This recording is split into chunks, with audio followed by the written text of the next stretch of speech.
that a democratic political culture is essential for any kind of governance, for any kind of social contract, for any kind of society to be together, live together and work together.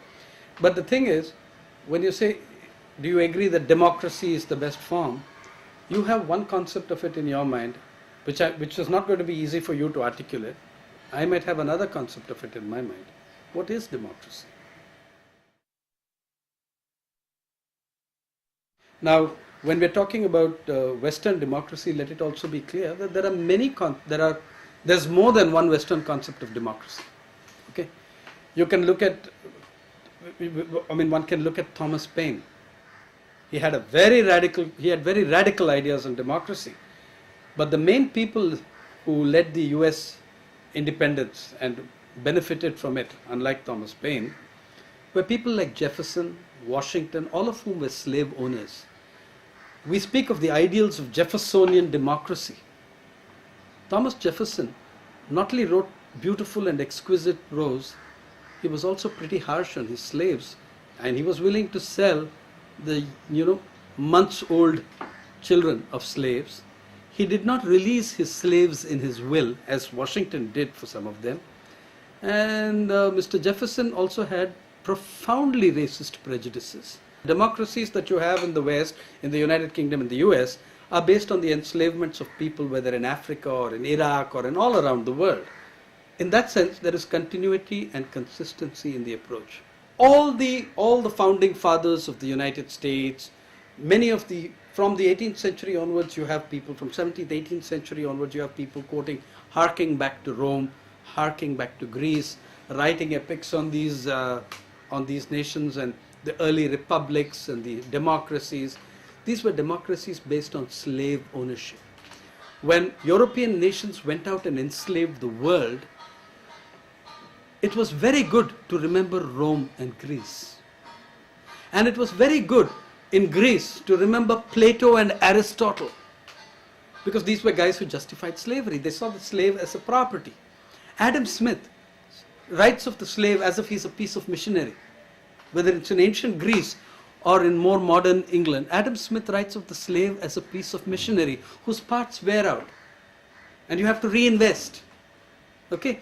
There's a lot of consistency in this view of human beings. I'm saying when you are an imperialist power in the 18th, 19th centuries, conquering people all around the world, it's pretty good to restore those elements of the Hellenic, Greek, Roman, other cultures which support your present day position, because those were slave owning republics and slave owning democracies and slave owning empires, and most of those who founded the United States drew their inspiration from that kind of democracy. It's on view in Iraq, where every one of you has sent a token number of troops as well. Okay, we're seeing that kind of democracy, a democracy again based on enslavement of peoples. You were asking me the question, why did Gandhi call Western democracy a diluted form of fascism? Do you know something about Gandhi?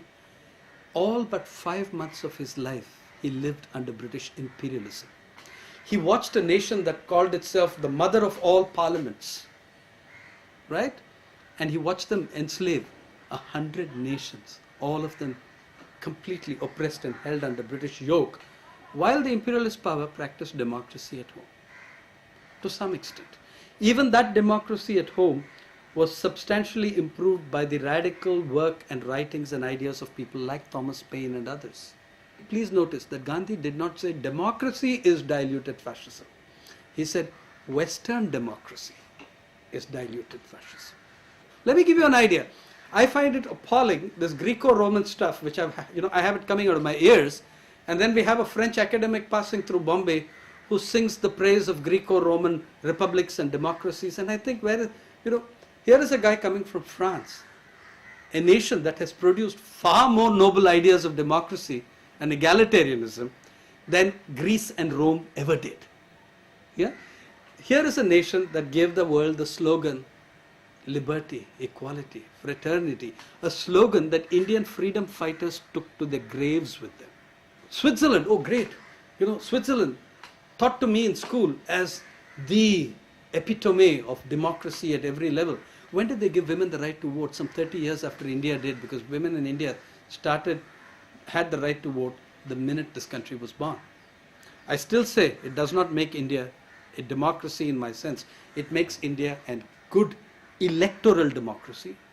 Unlike most of America, people in this country vote, they use their vote and they use it to change governments and to produce change. The man who was the main architect of the Constitution of India, Baba Saheb Ambedkar, as early as when the Constitution was released, when the Constitution was launched in 1950, Ambedkar said, we have built a thriving political democracy, but we have not accompanied it with economic democracy.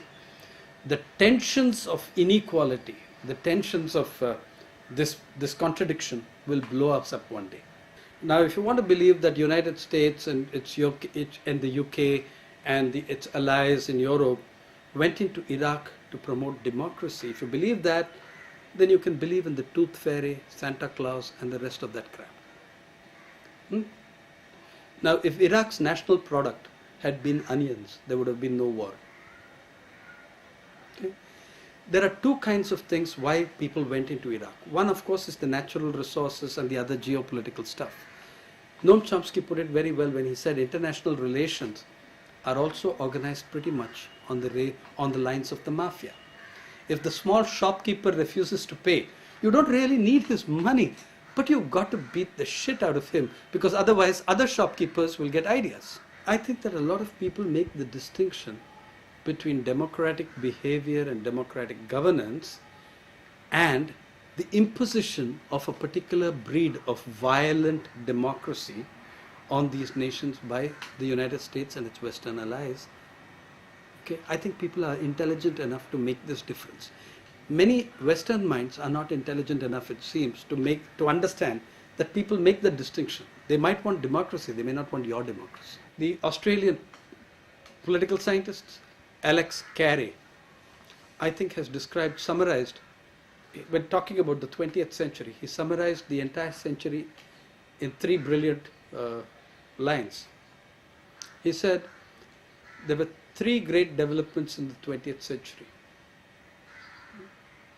The rise and growth of democracy. The rise and growth of corporate power. The rise and growth of corporate media to try and strangle the rise and growth of democracy.